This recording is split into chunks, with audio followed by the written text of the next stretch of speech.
हाय दोस्तों, आपका स्वागत है हमारे यूट्यूब चैनल पर। आज हम देखने वाले हैं प्रूफ इनकंसिस्टेंसी इन सिंक्रोनाइजेशन। तो सिंक्रोनाइजेशन में जो इनकंसिस्टेंसी आती है उसको आज हम लोग प्रूफ करने वाले हैं कि कैसे सिंक्रोनाइजेशन में इनकंसिस्टेंसी आती है। ठीक है, तो मैंने पहले कुछ नोट लिखा है, वो पहले देख लेते हैं। Lack of synchronization among competitive synchronization process में लीड टू आइदर इनकंसिस्टेंसी और डेटा लॉस। जैसे कि मैंने प्रीवियस लेक्चर में देखे थे हम लोग, तो वही नोट्स पॉइंट में मैंने जो लिखा था वो पहला नोट है, जिससे हम लोग प्रूफ करने वाले हैं कि इनकंसिस्टेंसी जो होता है वो सिंक्रोनाइजेशन में वो कैसे आता है, वही हम लोग प्रूफ करने वाले हैं। तो उसके दो टाइप थे सिंक्रोनाइजेशन के, कॉम्पिटेटिव था, एक कॉम्पिटिशन था, एक कोऑपरेटिव था। तो कॉम्पिटिशन वाला जो सिंक्रोनाइजेशन होता है उसमें इनकंसिस्टेंसी और डेटा लॉस आने की संभावना होती है। तो आज हम लोग उसी को प्रूव करेंगे कि कैसे आती है। ठीक है, any process that can execute in user mode that can get preempted after any instruction। ये क्या बोल रहा है कि अगर कोई प्रोसेस यूजर प्रोसेस है और वो यूजर मोड में रन कर रहा है सीपीयू पर, तो वो एनी टाइम कभी भी वो मतलब सीपीयू से प्रीएम्प्ट हो सकता है। ठीक है, तो वही बोल रहा है प्रीएम्प्टेड आफ्टर एनी इंस्ट्रक्शन। ठीक है, तो आगे जाके हम लोग इसको प्रूव करते हैं कि कैसे आता है। अब हम लोग स्टार्ट करते हैं। ठीक है, तो मान लीजिए दो प्रोसेस है। ठीक है, P1 और P2, ये दो प्रोसेस हैं, दोनों प्रोसेस। और ये हमारा ग्लोबल वेरिएबल है। ठीक है, ग्लोबल वेरिएबल C, और जिसकी वैल्यू कितनी है 5 है। ठीक है, P1 प्रोसेस क्या कर रहा है, इस ग्लोबल वेरिएबल की वैल्यू 1 इंक्रीमेंट कर रहा है, और P2 प्रोसेस क्या कर रहा है, इस ग्लोबल वेरिएबल की वैल्यू को 1 डिक्रीमेंट कर रहा है। ठीक है, अब इसको हम लोग सी लैंग्वेज में कैसे लगते हैं, मान लीजिए P1 प्रोसेस है तो हम लोग कैसे लिखेंगे, C = C+1। हम लोग ऐसे ही लिखते हैं ना सी लैंग्वेज में। ठीक है, अब P2 प्रोसेस के लिए हम लोग क्या लिखेंगे, same to same C = C-1। ठीक है, हम लोग सी लैंग्वेज में ऐसे ही लिखते हैं। अब इसका देखिए, ये जो लैंग्वेज है वो हमारा हाई लेवल लैंग्वेज है। तो कंप्यूटर हाई लेवल लैंग्वेज नहीं समझता, वो लो लेवल लैंग्वेज समझता है। तो इसको लो लेवल लैंग्वेज में कैसे कन्वर्ट करते वो देखिए, मतलब कंप्यूटर इसको लो लेवल लैंग्वेज में कैसे कन्वर्ट करता है वो मैं लिख रहा हूँ। ठीक है, पहला इंस्ट्रक्शन मान लीजिए, जो पहला इंस्ट्रक्शन होगा लोड R1C। ये क्या बोल रहा है, C की जो भी वैल्यू है वो R1 रजिस्टर में स्टोर कर दो, मतलब लोड कर दो। ठीक है, मतलब C की वैल्यू क्या है 5 है, तो जो 5 वैल्यू हमने ग्लोबल वेरिएबल में लिया है वो रजिस्टर में मतलब लोड करने के लिए बोल रहा है। ठीक है, तो दूसरा इंस्ट्रक्शन हमारा क्या है, इंक्रीमेंट इंक्रीमेंट R1। सेकेंड हमारा जो इंस्ट्रक्शन है वो क्या बोल रहा है, R1 की जो भी वैल्यू है मतलब 5, वो जो भी वैल्यू है उसका एक वैल्यू बढ़ा दो। ठीक है, अब हमारा थर्ड इंस्ट्रक्शन क्या होगा, स्टोर C R1, मतलब R1 की वैल्यू जो भी है वो C में वापस से स्टोर कर दो। ठीक है, ये हमारा जो P1 प्रोसेस है उसके 3 इंस्ट्रक्शन है। ठीक है, अब हम लोग P2 का भी सेम ऐसे लिख देते हैं। पहला इंस्ट्रक्शन क्या होगा, लोड R2C, मतलब C की जो भी वैल्यू R2 में स्टोर करो। फिर सेकंड इंस्ट्रक्शन क्या होगा, डिक्रीमेंट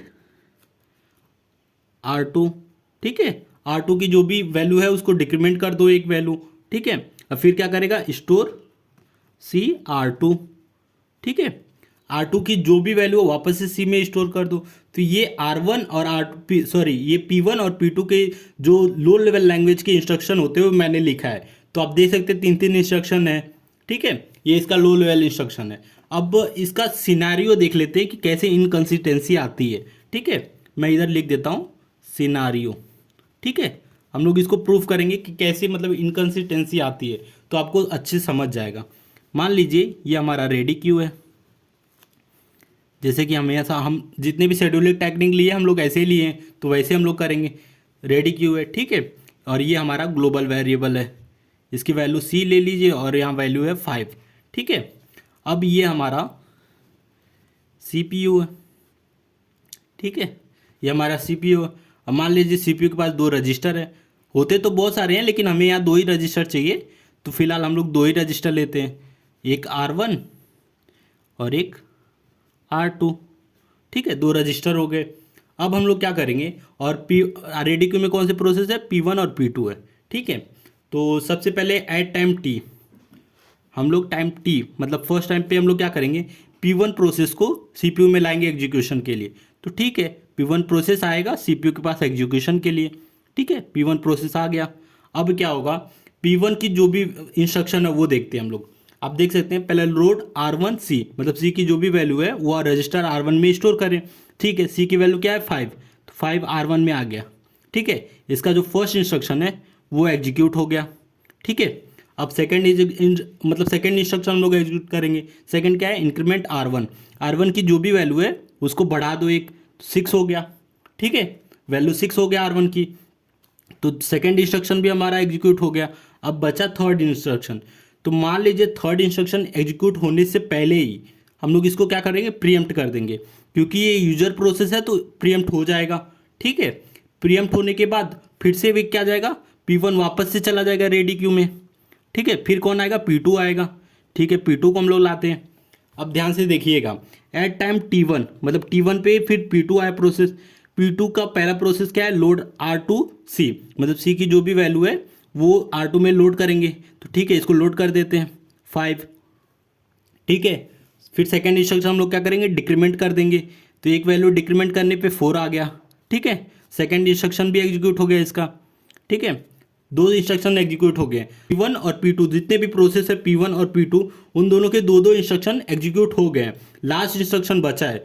तो अगर लास्ट इंस्ट्रक्शन क्या है, स्टोर करना है C की वैल्यू, मतलब जो भी वैल्यू हम लोग का आया है R1 में वो C में अपडेट करना है। ठीक है, अगर हम लोग समझ लीजिए R1 को हम लोग P1 को करते हैं, अगर P1 को करेंगे तो P1 का वैल्यू क्या है, 6 स्टोर होगा। अगर P2 को करेंगे तो 4 आएगा।